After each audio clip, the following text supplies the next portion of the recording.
曾經有一個希臘人，佢移民咗美國一段時期，到咗50歲，佢進入咗紐約一間善終服務嘅醫院等死。佢對人話：我過去嘅生活過得非常之好，我好想我嘅生活會重複。如果有來世嘅話，我希望有返過去嘅生活。我甚至可以犧牲喺美國俾我任何嘅福利。我希望我能夠有返同樣嘅太太，同樣嘅家庭，同樣嘅愛。因為愛係生命中最重要嘅，愛令到我哋家人喺埋一齊，愛令到我哋嘅生活有意義。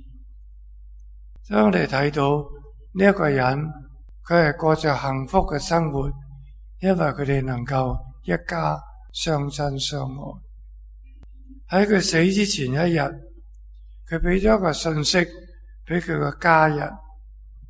雖然佢嘅家人有時間中都有少少爭執嘅，佢提醒佢嘅家人，佢話你哋要學習彼此相愛，要盡力努力去學習。呢個係所有嘅嘢就喺呢度。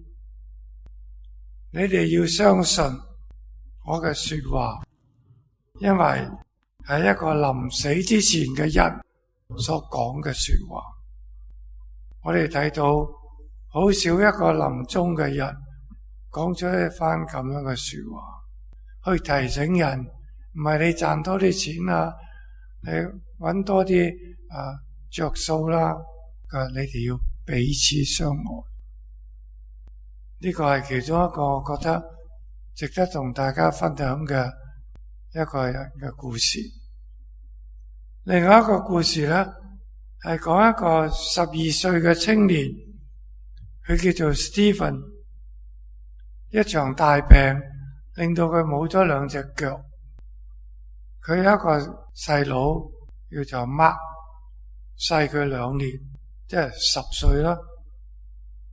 雖然佢哋兩兄弟有時都有少少爭執，好正常嘅事啫。青年人有啲爭執有乜出奇啫？佢哋又唔係聖人，但喺心裏邊咧，兩兄弟係非常之恩愛嘅。不過咧，有時呢個阿哥 Stephen 咧都窒到佢個細佬有兩隻好嘅腳，而佢咧就係跛嘅。有一晚，佢發咗一個夢，夢見佢自己進入咗一個好神奇嘅森林裏邊。森林裏邊咧，竟然有一個山洞，裏邊咧着咗一個火把，火把後邊咧照住一個着長衫嘅一個長袍嘅男人嘅影子。呢一個人話俾呢個青年聽，佢話我係森林嘅巫師，你有幸進入咗呢個森林裏邊，我會俾一個禮物俾你，只係一個啫。你想要乜，隨便出聲，我都會俾你嘅。Stephen 咧諗都唔使諗，佢即刻就話：我想要2隻健全嘅腳。好自然啫，佢跛噶嘛。咁呢一個巫師咧，就用佢件袍咧，揈一揈啊，冚一冚佢咧，Stephen就翻返去佢張床嗰度。嗰晚瞓得好冧。咁後來佢見到咧，呢個巫師佢個細佬瞓喺佢隔籬張床，個巫師揭起張氈，露出咗佢細佬嗰2隻腳。佢問：你做乜嘢啊？我開始做手術。做咩手術？移植嘅手術。當個手術完咗之後咧，你會有你細佬阿 Mark 嗰兩隻健全嘅腳，你唔使驚噶，唔使擔心，冇人知道噶。啲人以為不嬲就係咁噶啦，你隻腳係健全嘅，你細佬隻腳係跛嘅。佢話我唔想咁樣啊，我唔想咁樣啊。佢雖然咧，佢係希望有兩隻好嘅腳，但係要付出嘅代價，佢唔願意。個牧師咧就話：唔通你希望我憑空俾兩隻好嘅腳你咩？一定要做手術噶嘛？佢好震驚，我唔想係咁樣。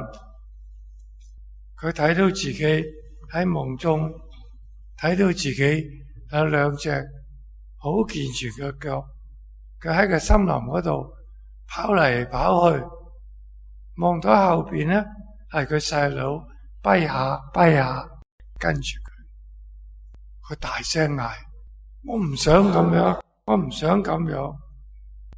佢對個牧師話：我唔要，我細佬俾咗兩隻腳俾我。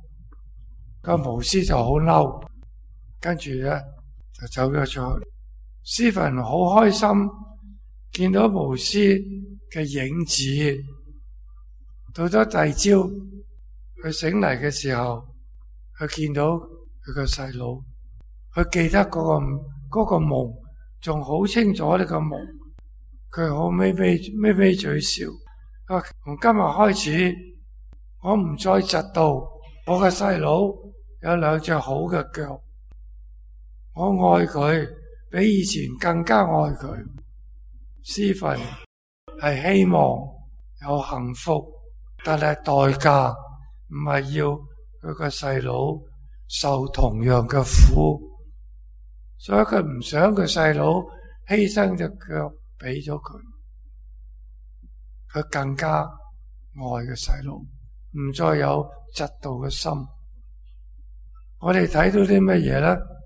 就係真正嘅幸福係嚟自冇自私嘅愛，係要將愛擺喺別人嘅上邊，別人擺喺第一個位置，唔係自己擺喺第一個位置。